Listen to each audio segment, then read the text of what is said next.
Assalamualaikum warahmatullahi wabarakatuh. Kembali lagi di channel Baby Horror.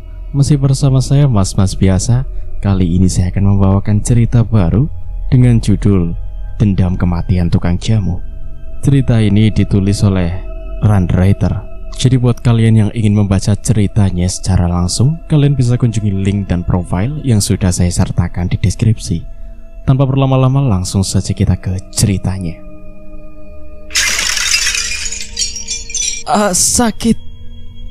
Seorang wanita yang berprofesi sebagai tukang jamu keliling itu memekik kesakitan saat sebuah botol minuman keras pecah tepat di atas kepalanya. Darah mengalir di hati-hati, membuatnya sempoyongan dan hampir terjatuh. Pandangannya mulai kabur, tapi ia tetap bertahan, berusaha berdiri tegak. Aku akan melaporkan perbuatan kalian bertiga. Kalian akan menerima akibatnya. Sial, pakai ngancem lagi. Salah sendiri selama ini kau jual mahal. Umpat seorang pria yang memakai baju hijau dengan raut wajah yang penuh amarah. Gimana nih? Ternyata dia belum mati, tanya pria yang satunya. Wanita itu berjalan menjauh dengan pelan, merasakan perih di sekujur tubuh dan kepalanya. Bahkan ia tak memperdulikan jika saat ini ia tak memakai sehelai kain pun di tubuhnya setelah dua orang biadab itu memperkosanya. Aku harus bertahan. Ia terus menyeret langkah, meninggalkan tiga orang pria yang masih berdebat di belakangnya. Ayo kita bunuh dia, jangan sampai dia mengadu, ucap pria berkaos merah. Keduanya lekas mengejar wanita itu yang hanya baru beberapa meter berlalu, sementara satu lagi mengambil perlengkapan untuk membunuh wanita itu. Salah satu dari keduanya langsung menerjang tubuh wanita itu dari belakang hingga membuatnya jatuh tersungkur. Lepaskan aku. Ketiga orang itu tertawa dan menyunggingkan senyum sinis pada wanita penjual jamu keliling yang mempunyai paras cantik namun sulit ditaklukkan. Karena itulah membuat ketiganya gelap mata dan merasa terhina saat wanita itu sudah beberapa kali menolak cinta dari ketiga pria itu. Kau itu jadi wanita terlalu jual mahal. Harusnya kau bersyukur kami itu masih memintamu untuk menjadi seorang istri, daripada kau hanya menjadi janda selamanya. Janda yang ditinggal mati saat malam pertama. Beruntung kita sudah menikmatinya. Pria itu tertawa merasa bangga pada dirinya sendiri karena berhasil mengambil kehormatan si janda kembang yang belum tersentuh suaminya. Benar itu. Biadab, kalian semua akan menanggung akibatnya. Aku tak akan membiarkan kau pergi. Kau ingin melaporkan dan mengatakan perbuatan kami pada orang di kampung. Jadi lebih baik kami membunuhmu hari ini juga. Kau lebih baik mati. Ayo. Pria yang memakai baju hitam itu pun mendekat dan langsung mencekal lengannya, mengunci kedua tangan wanita itu ke belakang. Cekik dia sebelum ada yang melihatnya, ujar pria berbaju merah. Pria berbaju hijau itu pun mendekat dan langsung meletakkan tangannya pada leher wanita itu yang hanya bisa menggelengkan kepala, bahkan tak sanggup untuk sekedar berteriak. Mampus. Tubuh wanita itu terkulai lemas dengan mata melotot dan lidah menjulur tak bernyawa. Dia sudah mati. Ayo kita pergi. Tunggu. Kita tak mungkin meninggalkannya seperti ini, dan akan ada orang yang curiga. Sebaiknya kita bereskan dulu pecahan beling itu dan kita gantung dia di pohon beringin sana, seolah ia bunuh diri. Baiklah, itu ide yang bagus. Ayo. Mengedar pandangan ke arah sekitar, menatap hamparan kebun yang cukup sepi.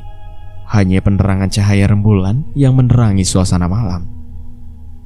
Dengan cepat ketiga orang itu membereskan botol minuman keras yang berserakan di lantai, lekas memasukkannya ke dalam karung. Setelah selesai, keduanya mengambil kain jerik dan mengikatkan pada leher wanita itu. Sementara satu orang lagi bertugas mengawasi area sekitar. Ayo.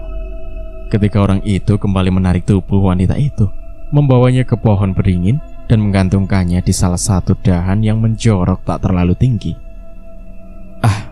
Akhirnya selesai juga. Cepat, sebelum ada yang tahu, kita harus segera pergi dari sini.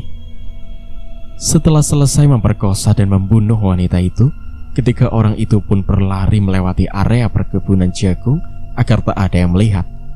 Wanita malang berstatus sebagai penjual jamu itu pun tergantung di atas pohon beringin tanpa memakai sehelai benang, dengan kepala berlumuran darah, mata melotot dan lidah menjulur. Suara lolongan anjing terdengar begitu nyaring seiring dengan angin yang berhembus itu kencang. Tak ada yang tahu mayat yang digantung itu tiba-tiba melototkan matanya, menggerakkan kepala ke kanan dan ke kiri dengan mata merah memancarkan amarah. Kalian semua harus mati. Aku akan membalas perbuatan kalian lebih kejam dan perih dari apa yang kalian lakukan kepada aku.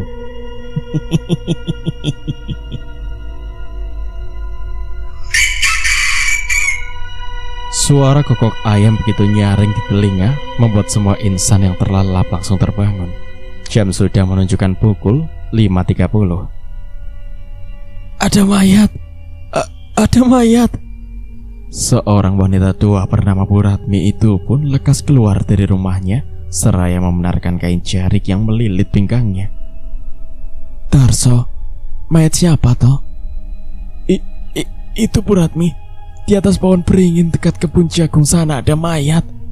Mayat yang tak memakai baju, pekik Darso dan berlalu kembali. Ada mayat. Ada mayat. Bunyi kentongan terus dipukul, membuat orang-orang yang berada di dalam pun seketika keluar. Duh, kamu di mana? Kok perasaan ibu tuh enak? Lekas, Bu Ratmi mengunci pintunya dan berlalu bersama beberapa warga untuk melihat siapa mayat yang bergantung di atas pohon beringin yang dimaksud Darso. Astagfirullahaladzim. Semua warga berteriak kala melihat tubuh tanpa busana tergantung di atas pohon dengan rambut yang menutupi wajahnya. Cepat bantu turunkan, titah Pak RT. Perasaan Bu Ratmi mulai resah kala melihat mayat tersebut, mengedarkan pandangan ke sekitar dan mayatnya jatuh pada sebuah bakul jamu yang terletak tak jauh dari pohon beringin. Astagfirullahaladzim. Bu, kenapa Bu?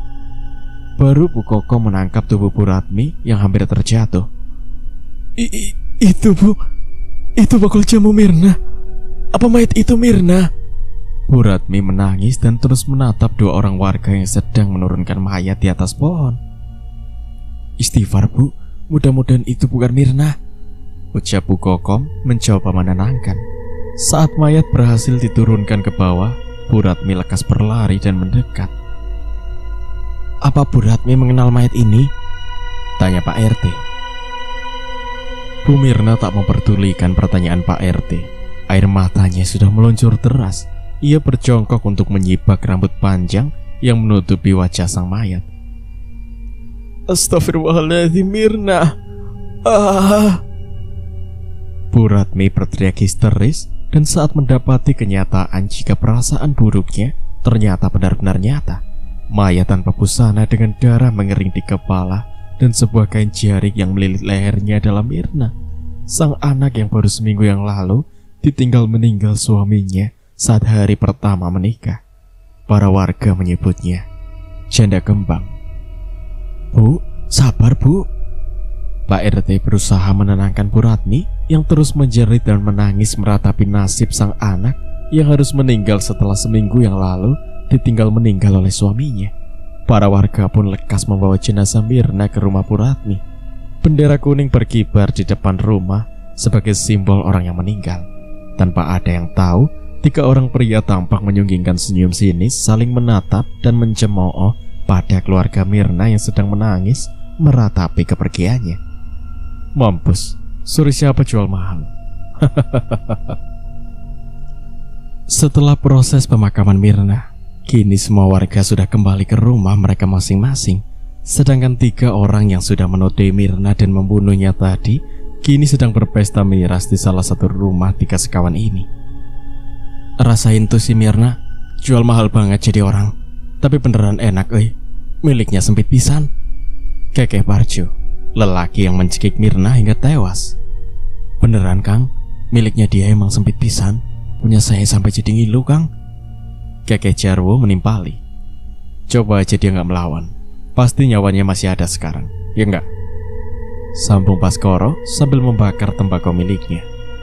Lalu ketiganya pun tertawa kencang dan sangat bangga setelah melakukan perbuatan kejinya pada wanita itu. Malam harinya semua orang biasanya masih berkeluyuran hingga pukul 10 malam. Namun suasana malam ini terasa lebih mencekam. Suhu terasa jauh lebih dingin dari biasanya, hingga samar-samar terdengar oleh salah satu warga yang tengah berkumpul di depan rumah Bu Ratmi suara yang sangat familiar bagi mereka semua. Jamu sehatnya masih hangat. Suara itu terdengar sangat lembut dan merdu. Bahkan warga yang mendengar itu seakan terperdaya oleh suara lembut sang tukang jamu. Jamu sehatnya Mirna sudah ada. Lagi dan lagi suara itu terdengar, dan kali ini sukses membuat semua orang mendengarnya dan terkejut bukan main. Itu kayak suara Mirna, ucap Bu RT yang juga ada di sana. Semua orang langsung membelalakan matanya karena membenarkan ucapan Bu RT. Sementara Bu Ratmi mendengar ucapan para warga merasa sedih karena meyakini jika arwah putrinya kini bergentayangan.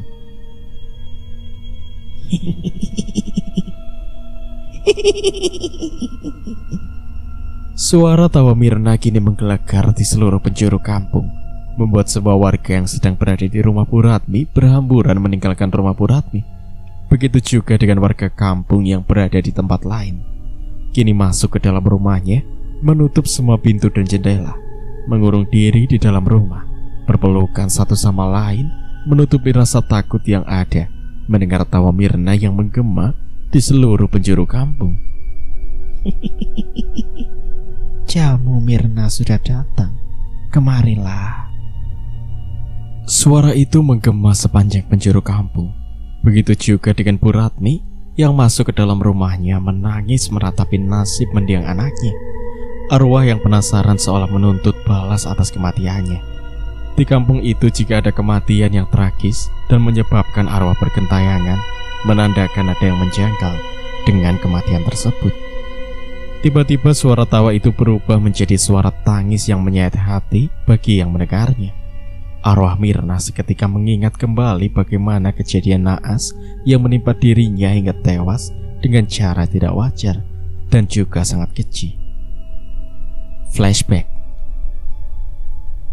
Tidak, jangan Kang, jangan. Isak Mirna pada pria yang biasa menjadi pelanggan jamu kelilingnya. Sudah lama aku menyukaimu Mirna, tapi kau terlalu sering menolakku. Jadi kesempatan ini tak akan kusia-siakan, ucap Parjo yang kini menjulurkan lidahnya seolah ingin menyantap tubuh Mirna yang sangat molek itu. Dadanya itu sangat kenyal sekali Parjo. Bolehkah aku mencicipinya terlebih dahulu? Kekeh Baskoro sambil mencoba menyentuh dada padat milik Mirna. Jangan Kang, pergi kalian semua, pergi, teriak Mirna sambil menangis histeris. Ingin mundur ke belakang sudah tidak bisa. Kamar mandi ini hanya berukuran 1 meter kali 2 meter, membuat Mirna terpojok tak bisa bergerak kemanapun. Tanpa menunggu lama, kini Jarwo memegang tangan Mirna kencang, membuatnya meronta-ronta minta dilepaskan. Namun sayangnya saat ia meronta justru kain pinggang yang menutupi tubuhnya terlepas begitu saja, menampilkan penutup segitiga yang sudah tidak ada pada tempatnya. Ternyata kau juga sudah tidak sabar ingin merasakan kejantananku sayang, ucap Parjo sambil membuka celananya tergesa-gesa dan mengeluarkan pusakanya yang sangat besar dan panjang. Tidak, kumohon jangan, teriak Mirna saat pusaka panjang milik Parjo menembus pertahanan Mirna. Kau masih perawan ternyata. Benar kata semua orang kau adalah janda kembang. Mirna, ini sangat nikmat. Mirna, milikmu sangat sempit hingga milikku terasa berkedut. Racau Parjo yang kini terus memompa tubuh Mirna maju mundur dengan tempo yang lumayan kuat. Sedangkan Baskoro kini melepaskan paksa baju kemben yang ada di badan Mirna. Matanya menatap lapar dan langsung meremas 2 gundukan yang besar lalu menghisapnya kuat. Tidak, kumohon hentikan, lirih Mirna yang sudah mulai kehabisan tenaga. Kini, Parjo menambah kecepatannya dan kedua gundukan Mirna bergerak ke sana kemari. Tanpa menunggu lama lagi, Parjo pun memuntahkan cairan putih kentalnya ke dalam rahim milik Mirna. Dengan cepat ia mencabut miliknya dan bergantian dengan Jarwo yang sejak tadi sudah tak sabar merasakan indahnya tubuh molek Mirna. Tidak, jangan di sana. Itu pasti sangat sakit. Kumohon hentikan, jerit Mirna saat melihat Jarwo mengeluarkan pusaka miliknya dan hendak memasukkan melalui bagian belakang tubuh Mirna. Hentikan ini. Aku akan membalas semua perbuatan kalian, jahanam, teriak Mirna yang kini sudah merintih kesakitan. Pasrah akan keadaan tubuhnya yang sudah dirudal paksa oleh 3 lelaki bejat yang ia kenal sangat baik. Diamlah Mirna, kau terlalu jual mahal pada kami. Lihatlah, akibat sikap sombongmu, kau tak bisa merasakan indahnya bercinta, ucap Jarwo sambil tertawa lepas. Sementara tubuhnya semakin memompa kuat tubuh Mirna dari belakang. Cepatlah Jarwo, aku juga ingin menikmati kehangatan milik Mirna, kesal Baskoro yang belum melepaskan hasratnya pada Mirna. Sedangkan Parjo kini meremas kuat kedua gundukan kenyal itu dan menjepitkan miliknya di sana. Desah Jarwo saat mencapai klimaksnya. Tanpa menunggu waktu jeda, setelah miliknya lepas dari tubuh Mirna yang sudah tak berdaya, kini giliran Baskoro yang akan merudal paksa milik Mirna. Ini sungguh sempit sekali Mirna, desah Baskoro yang mulai memacu mundurkan miliknya. Sedangkan Mirna kini sudah terdiam dengan keadaan yang pasrah. Ia tidak memberikan reaksi apapun. Pandangannya sangatlah kosong. Sementara itu, tubuh cantiknya yang putih dan mulus kini sudah terdapat jejak kemerahan dan keunguan akibat kekerasan yang ia terima dari 3 lelaki bejat di hadapannya kini. Desahan panjang dari Baskoro menandakan jika ia sudah selesai menikmati tubuh Mirna. Ketiganya kini sudah membersihkan diri langsung dan merapikan pakaian mereka. Kita bawa kemana dia? Ucap Jarwo yang melirik ke arah Mirna yang masih dengan pandangan kosongnya. Kita bawa ke rumah kosong dekat kebun jagung itu. Di sana ada pohon beringin juga. Setelah itu, kita habisi nyawanya. Jika dia hidup, dia pasti akan buka suara, usul Baskoro dan disetujui oleh Parjo dan Jarwo. Lalu ketiganya pun menggotong tubuh Mirna ke rumah kosong tersebut dan disitulah mulai terjadinya kekerasan dan pembunuhan keji pada Mirna. Tubuhnya digantung di pohon beringin yang terletak tak jauh dari kebun jagung tersebut. Flashback selesai. Berdebah kalian, tunggulah pembalasanku, ucap arwah Mirna yang kembali tersadar atas kematiannya. Matanya berubah menjadi merah yang menyeramkan.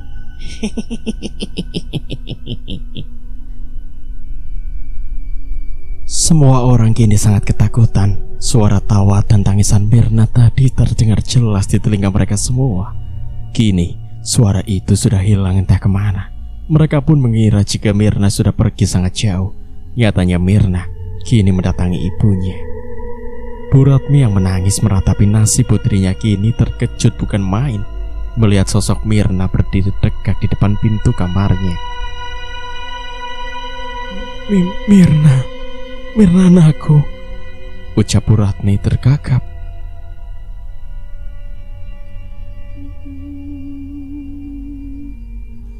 Ibu, mereka menyakitiku.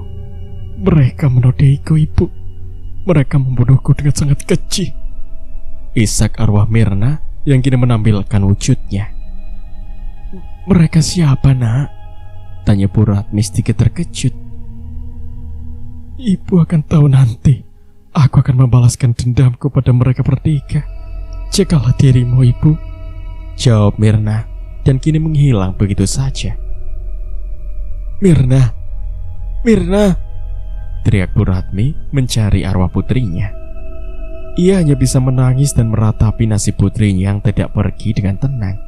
Jiwanya masih tertinggal di dunia demi membalaskan dendamnya. Oh Tuhan, siapa yang sudah berbuat keji pada putriku? Sungguh malang sekali nasibnya Tuhan. Baru ditinggal mati oleh suaminya, kini ia justru menyusul suaminya itu. Lirik Bu Ratmi. Kini ia terkulai lemas, merasa sakit dan banyak lagi. Suasana malam itu benar-benar mencekam. Setelah semua warga di kampung geger akibat arwah gentayangan Mirna, kini semua warga seolah takut untuk tertidur sepanjang malam.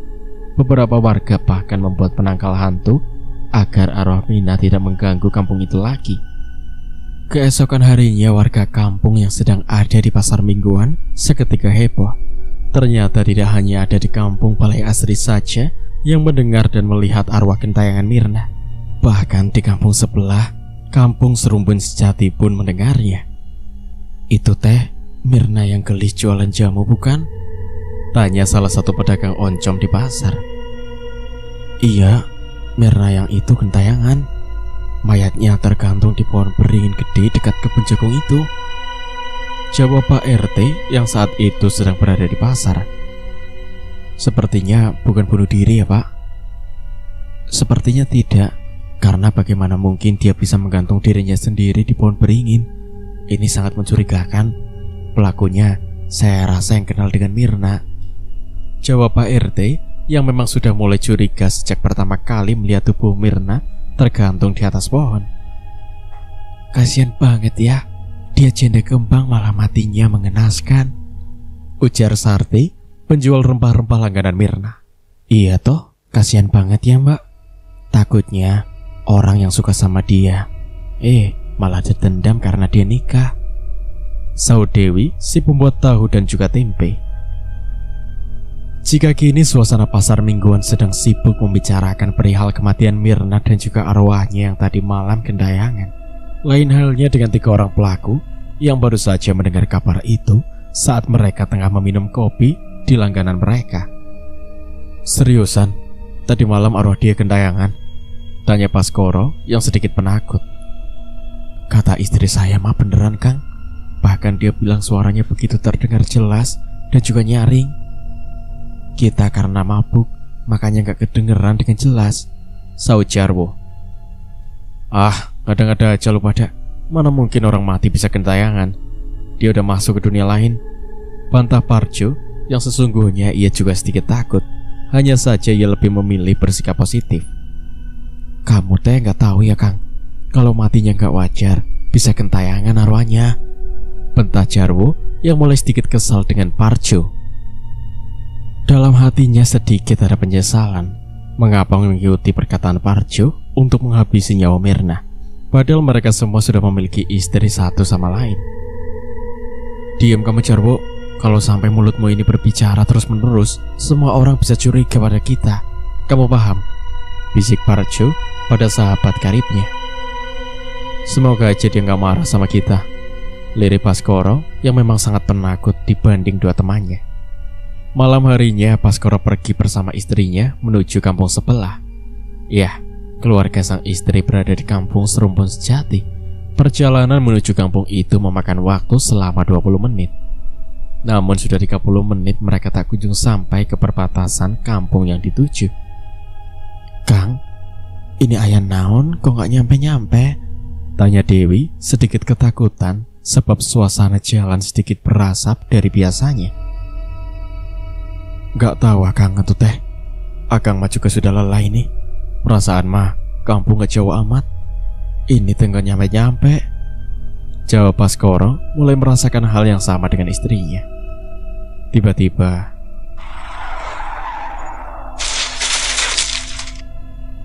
aduh sakit Kang. Akang gimana sih ini sampai ngerem mendadak motornya?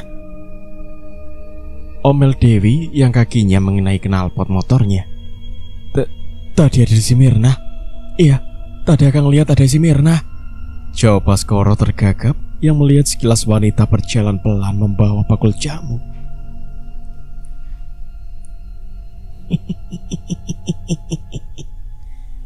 Jamu Mirna sudah datang. Suara merdu Mirna terdengar jelas oleh Baskoro, namun tidak dengan sang istri.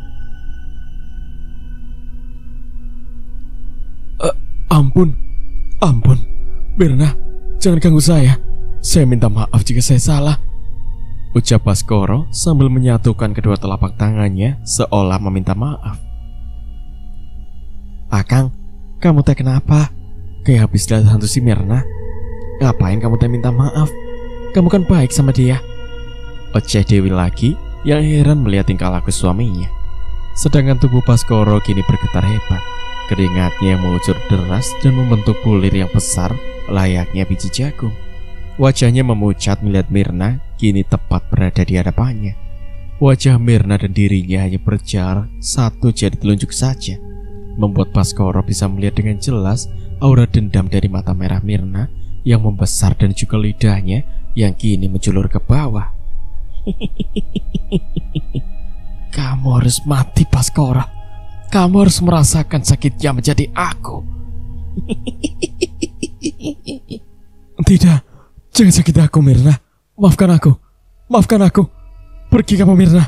Pergi. Teriak Baskoro sambil menutup matanya. Sedangkan Dewi semakin curiga dan sedikit ketakutan melihat suaminya yang sejak tadi ketakutan dan juga berbicara dan teriak sendiri. Apa benar Kang Baskoro ngelihat hantu si Mirna? Tapi aku teh kok gak ngelihat ya. Malah dia mirip orang gila, teriak sendiri pakai keringetan lagi. Batin Dewi yang sedikit curiga dengan suaminya. Kang, Akang teh kunaon? Gak ada Mirna di sini, Kang. Apalagi hantu si Mirna. Kagak ada tuh. Udah yuk kita lanjut aja. Keburu malam, Kang. Saya udah ngantuk. Omel Dewi lagi. Baskoro yang masih berdiam mencerna kejadian mistis yang baru ia alami kini seolah tersadar jika hanya dirinya yang melihat sosok Mirna tadi di hadapannya. Lagi dan lagi, suara tawa Mirna yang sudah seperti kuntilanak pun terdengar nyaring di telinga Baskoro.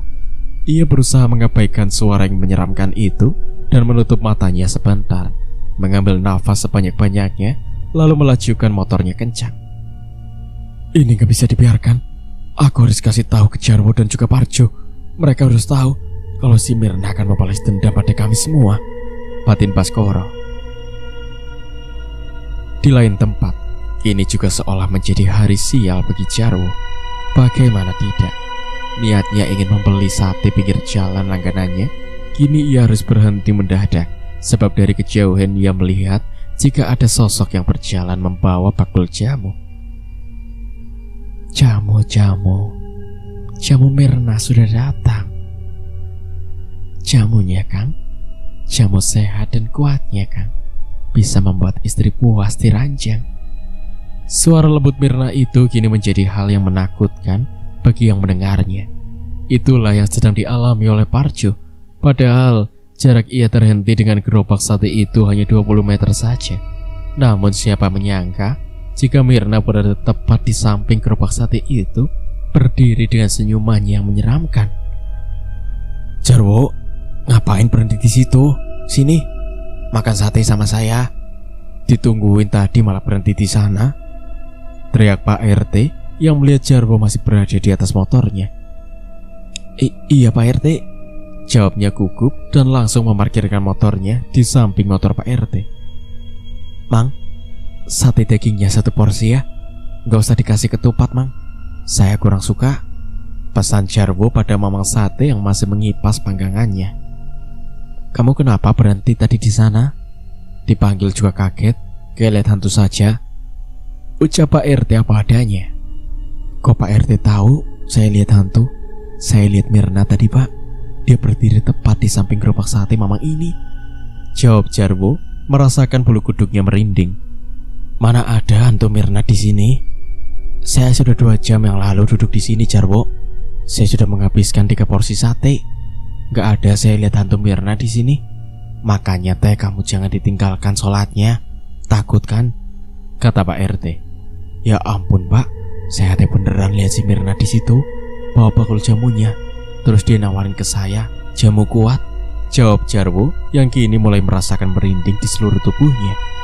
Kalau beneran ada dia, kenapa teh cuman kamu aja yang bisa lihat? Biasanya begitu pasti melakukan kesalahan. Hayo, kamu ada salah ya? Makanya dia teh liatin wujudnya ke kamu aja, Jarwo. Jelas Pak RT lagi. Salah saya ada, Pak. Saya salah menyukai dia dan mengaguminya, tapi dia sekarang udah pergi, Pak. Kejam sekali orang yang menggantung Mirna di sana, Pak. Saya sedikit sedih, Pak. Gak ngerasain jamu enak buatan Mirna. Dusta Jarwo mengambil hati Pak RT. Dan Pak RT hanya tersenyum sembari menganggukkan kepalanya ke bawah dan ke atas. Ini Kang satenya, enak ini. Dagingnya lembut juga. Makasih ya, Mang. Dan mulailah Jarwo makan sate itu dengan bersemangat. Bahkan Pak RT pun melihat Jarwo seperti orang yang sangat kelaparan. Baru saja beberapa suap menyantap sate dagingnya lezat itu, tiba-tiba sate yang sedang dipegang oleh Jarwo sontak melayang begitu saja dan mengenai kepala Pak RT yang berada tepat di hadapannya. Jarwo, tidak, ampun Mirna, saya mohon ampun, saya salah sama kamu, maafkan saya, kata Jarwo dengan tubuh bergetar hebat dan bersujud ke arah Pak RT. Jarwo, apa-apaan kamu ah? Lihat saya jadi kotor dan kena kuah sate yang panas itu. Dan kamu pikir saya Mirna? Hah? Kamu pikir saya hantu? Maki Pak RT pada Jarwo. Bagaimana tidak, kepalanya kini sudah terkena kuah sate padang yang panas itu. Dan yang semakin membuat dirinya kesal adalah sikap Jarwo yang bersujud padanya seolah-olah dirinya adalah Mirna. Ternyata Jarwo melemparkan piring sate itu karena ia melihat di dalam piringnya terdapat begitu banyak belatung dan juga ada 2 bola mata yang bergerak-gerak di dalam piring sate itu. Hal inilah yang membuat dirinya terkejut bukan main dan melemparkannya asal ke sembarang tempat. Kemarilah Jarwo, kemarilah. Aku datang ingin membuatmu mati, Jarwo. Suara ini adalah suara Mirna yang terdengar jelas oleh Jarwo sendiri. Jarwo, ada apa ini? Kenapa kamu seperti melihat hantu saja? Ucap Pak RT lagi kesal.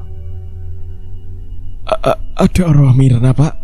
Ada arwah Mirna di belakang tubuh Bapak, jawab Jarwo sedikit gugup dan selalu melihat ke arah bawah. Pak RT yang merasa ada yang aneh di sini pun memutar tubuhnya secara perlahan ke arah belakang.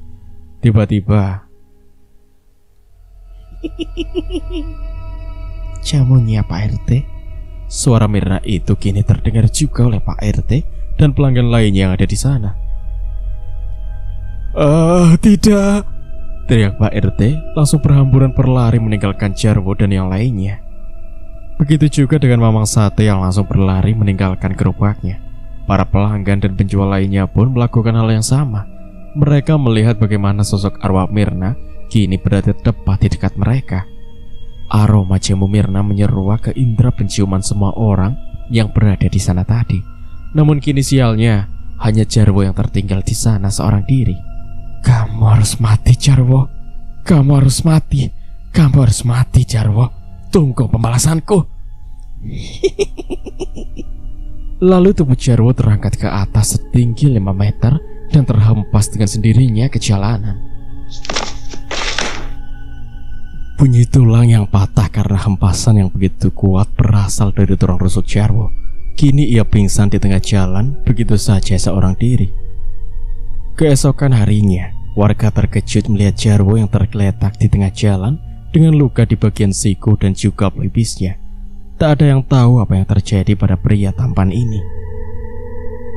Ya Allah, Kang, Akang tak kenapa bisa begini? Isak Lastri, istri Jarwo. Tolong, bantu angkat suami saya, pinta Lastri pada orang yang mengurumuni suaminya. Lalu diangkatlah tubuh Jarwo menuju bahu jalan. Beruntung saat itu ada warga yang menggunakan mobil pick up dan menawarkan diri membawa Jarwo ke puskesmas terdekat. Neng, ayo bawa ke mobil saya saja, tapi cuma mobil pick up. Gimana, mau nggak Neng? Tanya Mamang Sayur yang akan menjemput hasil panen para petani. Iya Mang, bantu bawa suami saya ke puskesmas ya, isak Lastri yang pasrah pada keadaan. Lalu diangkatlah tubuh Jarwo oleh beberapa orang yang berada di sana. Mereka pun ikut duduk di mobil pick up itu menemani Lastri yang akan membawa suaminya ke puskesmas.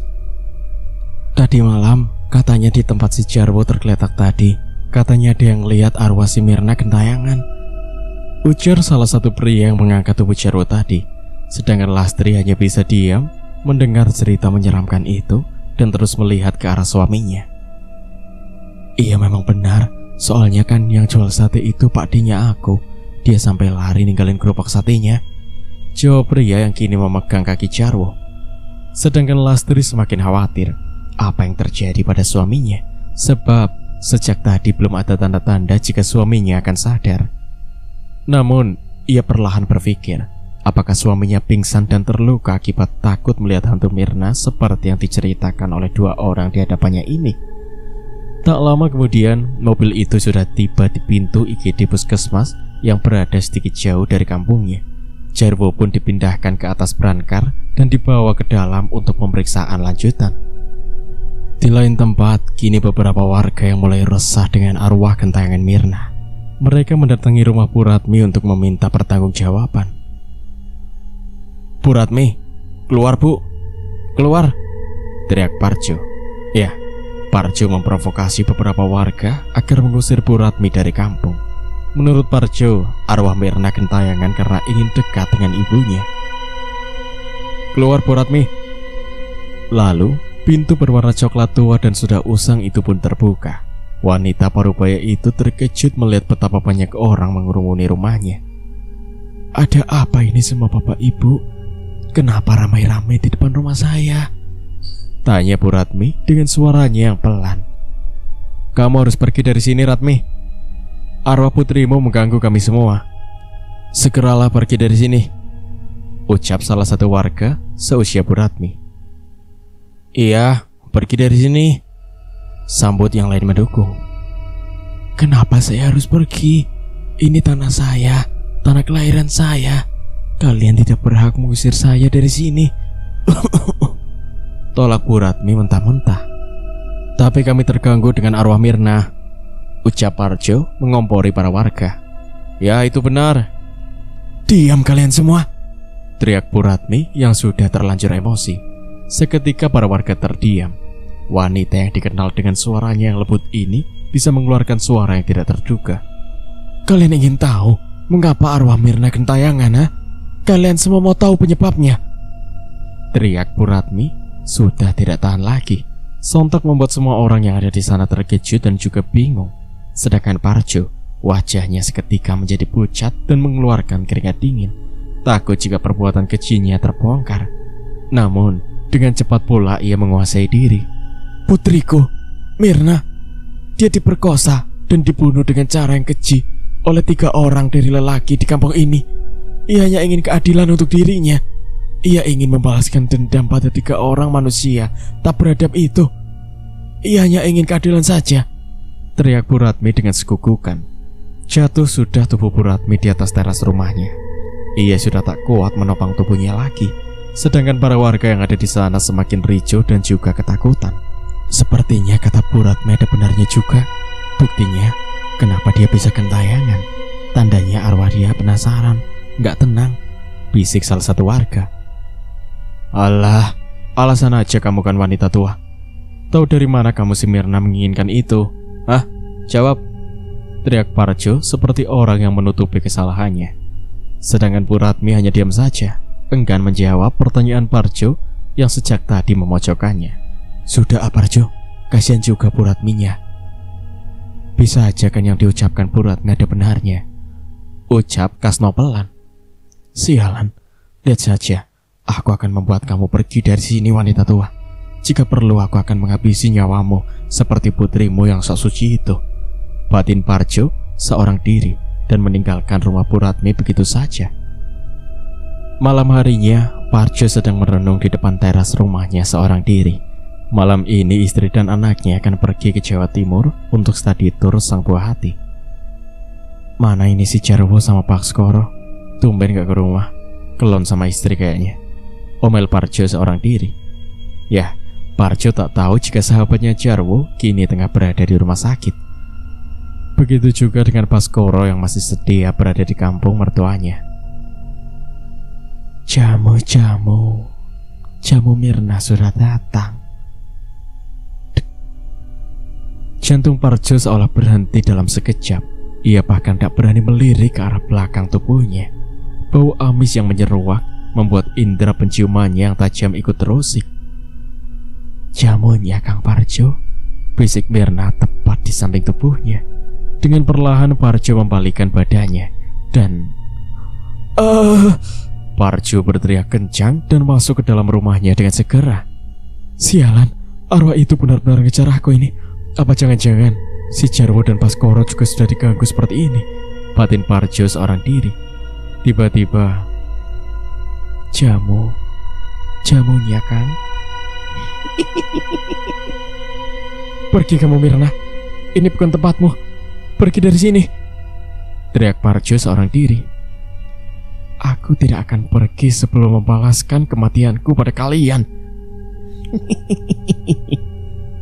Lalu tiba-tiba kini lampu rumahnya mati begitu saja, membuat Parjo semakin ketakutan. "Kau adalah pria biadab. Kau harus mati di tanganku." "Tidak." Seketika Parjo pun jatuh dan pingsan di dalam rumahnya sendiri. Sialnya, saat terjatuh kepalanya membentur dengan sudut meja kaca yang ada di ruang tamu, dan kaca meja itu pun pecah berserakan di atas tubuh Parjo. Sementara arwah Mirna kini entah hilang kemana. Tidak ada yang tahu jika ketika pelaku yang memburunya itu kini ketakutan karena arwah Mirna mendatanginya. Keesokan harinya, Baskoro sudah kembali ke kampung asalnya seorang diri, sedangkan sang istri masih harus merawat ibunya yang sedang sakit parah di kampungnya. Bukannya langsung pulang ke rumahnya, tapi ia ingin menjumpai Parjo dan mengatakan kejadian tempo hari saat perjalanan ke rumah mertuanya. "Parjo, Parjo, gak di rumah kali ya? Tapi kan istrinya pergi," batin Baskoro sambil mengintip ke arah dalam melalui jendela. "Parjo, kamu teh di rumah gak?" teriak Baskoro dari luar. Lalu tak sengaja ia melihat ke arah bawah bagian dalam rumah Parjo. Ia melihat temannya itu berbaring di sana dengan serpihan kaca yang banyak. Tanpa menunggu waktu lama lagi, ia pun mendobrak pintu rumah Parjo dengan tubuhnya. Parjo, bangun. Kamu teh kenapa? Dirampok atau gimana ini?" Baskoro panik dan menepuk pelan pipi sahabatnya itu. Terlebih lagi ia melihat ada darah yang mengering di pelipis kiri Parjo yang sudah mengering. Bahkan beberapa serpihan kaca pun menancap di sana. Tanpa menunggu waktu yang lama, ia memanggil beberapa warga dan meminta bantuan untuk membawanya ke puskesmas.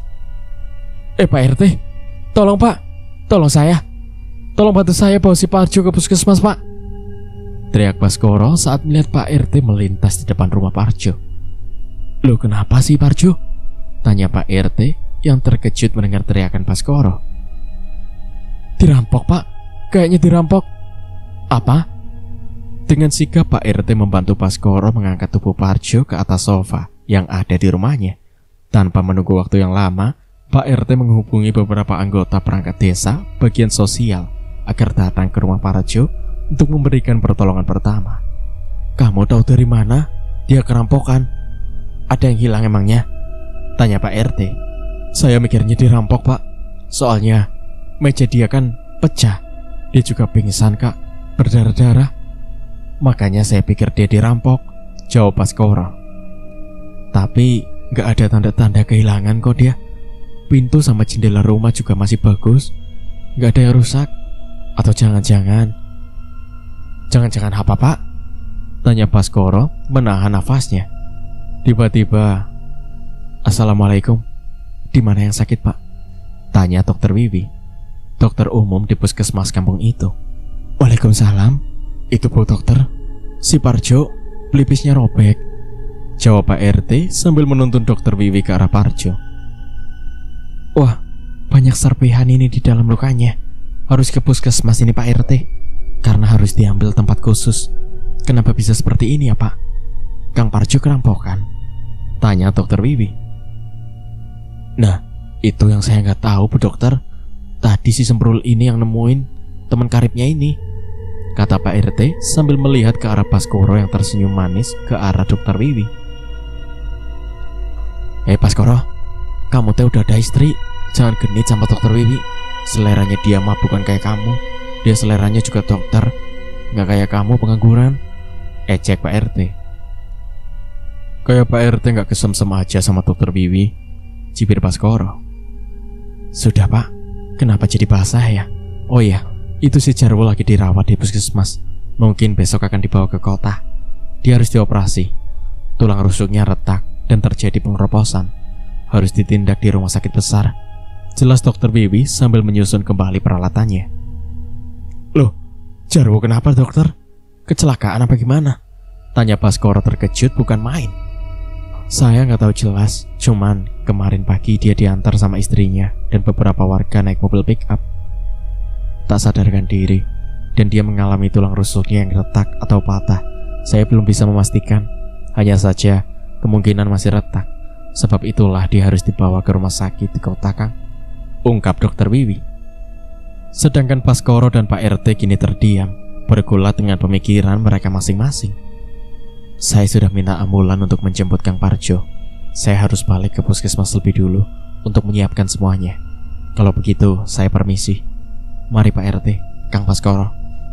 Pamit dokter Wiwi dengan senyumnya yang selalu saja membuat orang terpana.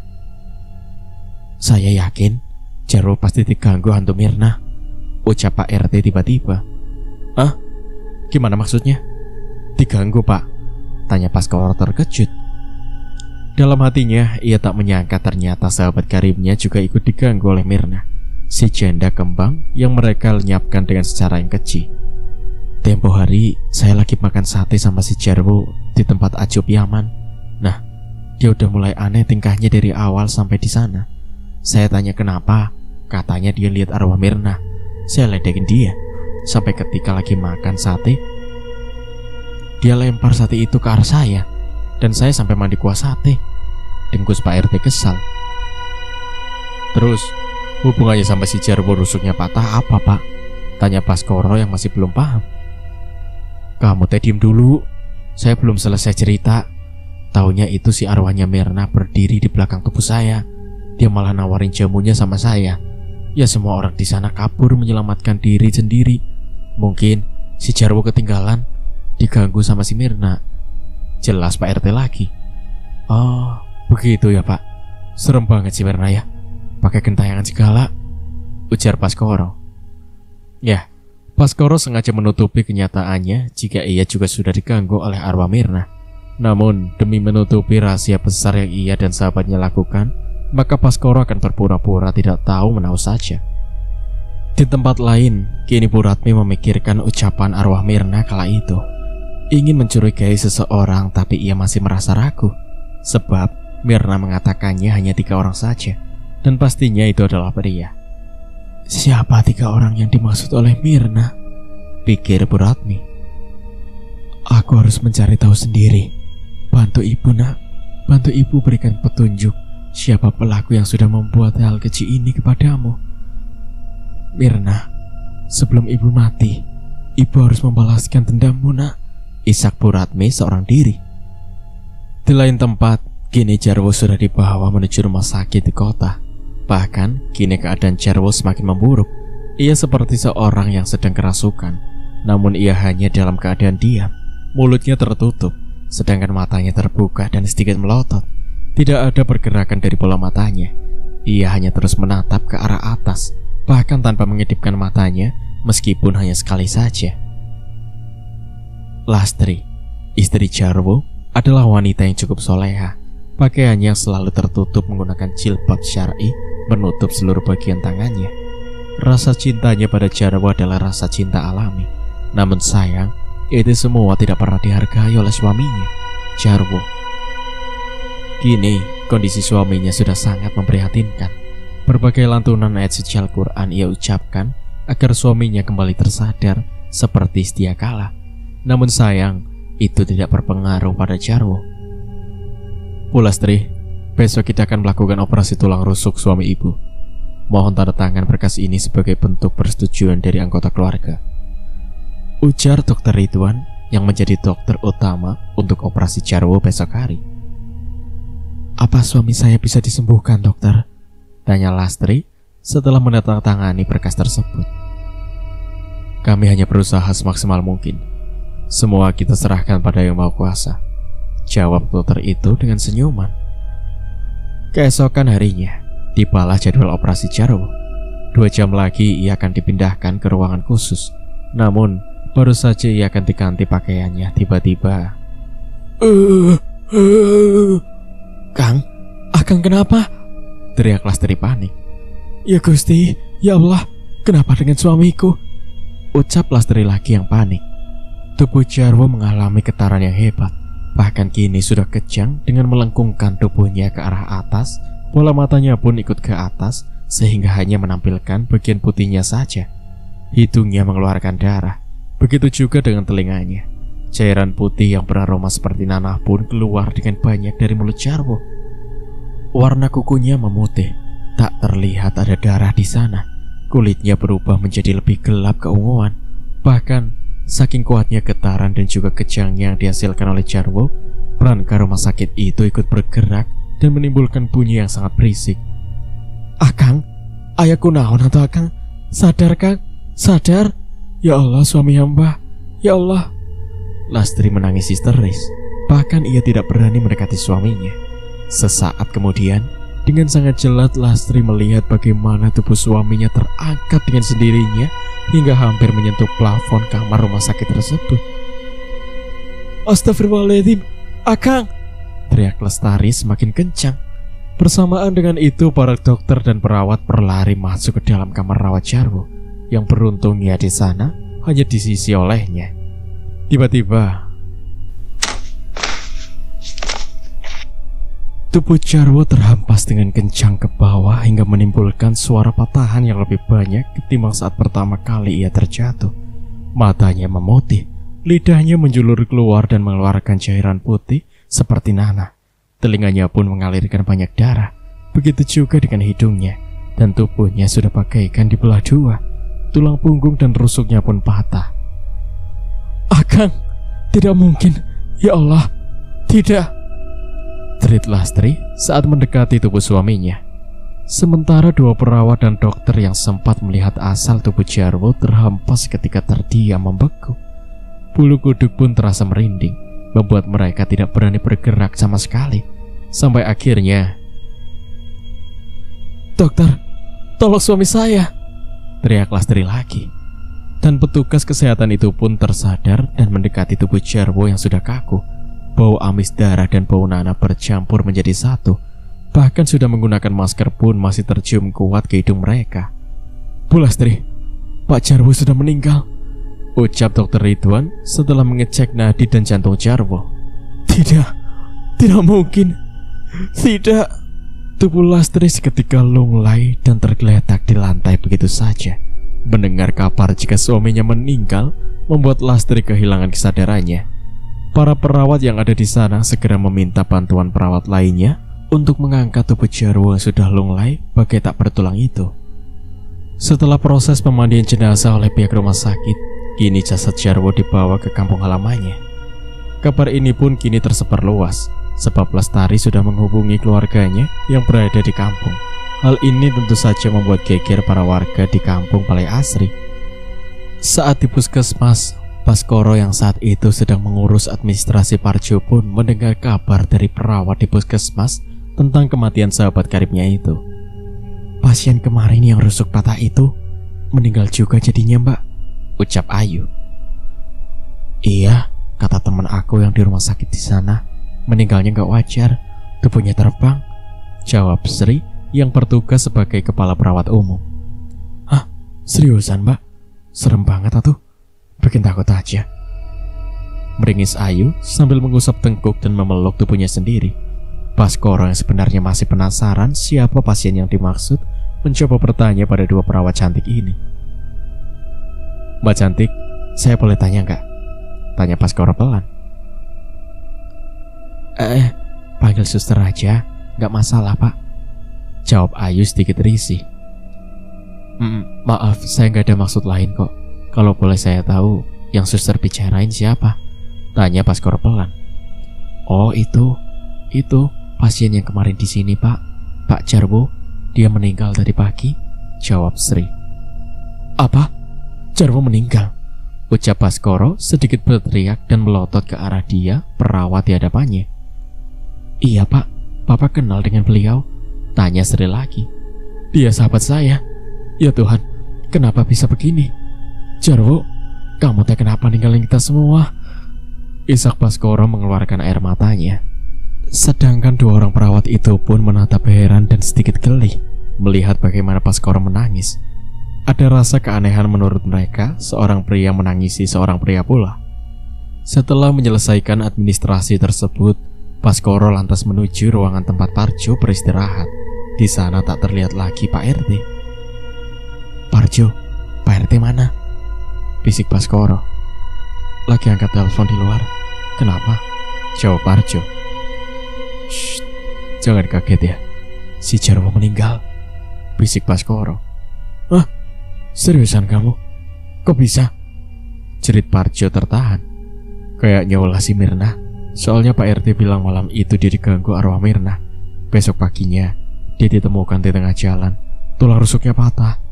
Bisik Baskoro lagi. Saya takut nanti si Mirna ganggu kita juga. Soalnya waktu ke kampung si Dewi saya juga digangguin sama itu si Mirna. Bisik Baskoro lagi. Bahkan kini bulu remangnya berdiri. Hah? Ini gak bisa kita biarin gitu aja. Saya juga begini gara-gara arwah sialan si Mirna itu. Geram Parjo mengepalkan tangannya. Seriusan kamu, Kang? Waduh, bener. Kita kayaknya harus pakai bantuan dukun buat usir si itu Mirna. Cemas Baskoro. Ia sampai mengeluarkan peluh yang banyak. Kita juga harus ngomong sama si bos. Ini juga kan perintah dia. Kita tanya solusi dari dia.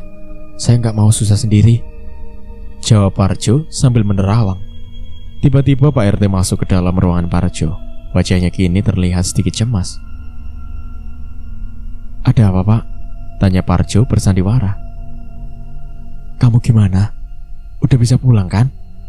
Saya harus urus pemakaman teman kalian, kata Pak RT. Teman? Siapa, Pak? Baskoro pura-pura tidak tahu. Jarwo meninggal tadi pagi di rumah sakit. Kalau kalian sudah selesai, ayo sekalian pulang sama saya. Hah? Jarwo, Pak? Ucap keduanya serentak. Iya, siapa lagi? Padahal baru aja kemarin malam saya makan sate sama dia. Ya sudah, ayo pulang, sambung Pak RT lagi. Baik, Pak. Keduanya saling lirik.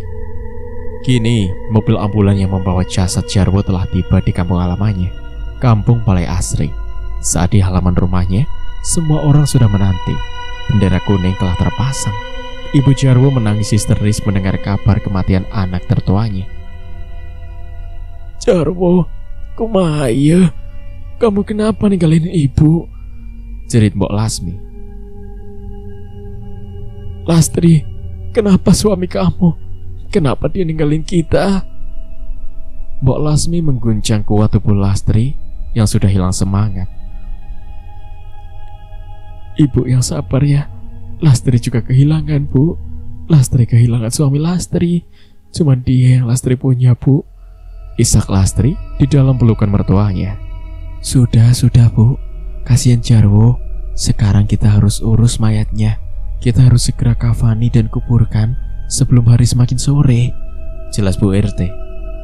Dan kini semua proses sudah dilakukan. Jenazah pun sudah disolatkan. Kini saatnya mereka menuju kuburan dan memakamkan jenazah Jarwo. Ini kenapa lubangnya berair terus ya? Padahal mah gak musim hujan kan? Ucap Asep, si tukang penggali kubur. Udah, gali, tambah 10 cm lagi. Kalau mau masih begitu ya mau gimana lagi? Gak mungkin sampai 50 meter kita gali, Kang. Saud Deden yang sebenarnya sudah lelah. Setelah menggali dengan tambahan 10 meter lagi, kini air itu sudah menghilang. Tidak ada yang tahu jika itu adalah ulah Mirna. Saat ini sedang proses pemakaman. Hari sudah mulai gelap. Entah memang cuaca yang sedang tidak bersahabat. Selepas asar, kini sudah seperti maghrib. Kilat mulai terlihat di ujung barat langit Kampung Balai Asri, pertanda akan turun hujan yang cukup lebat dan deras. Proses pemakaman berjalan lancar, meski aroma bau yang busuk dari jasad Jarwo sudah tertimbun di tanah. Tidak ada yang menyadari jika di dalam kerumunan itu ada Mirna yang menyamar menjadi orang lain. Saya nggak mau berakhir kayak si Jarwo, Kang, bisik Baskoro melihat gundukan tanah dengan papan nama sahabatnya. Saya juga gak mau. Kamu pikir saya mau mati sia-sia guys Jarwo? Ucap Parjo geram. Besok pagi kita harus ke situ kun itu. Saya gak mau sebelum terjadi sesuatu yang buruk sama saya. Sambungnya lagi, kini berjalan meninggalkan makam sahabatnya. Hari semakin gelap, padahal waktu masih menunjukkan jam 5 sore. Selepas kepergian semua orang dari makam Jarwo, kini kuburan itu bergerak dan menyusut ke dalam tanah.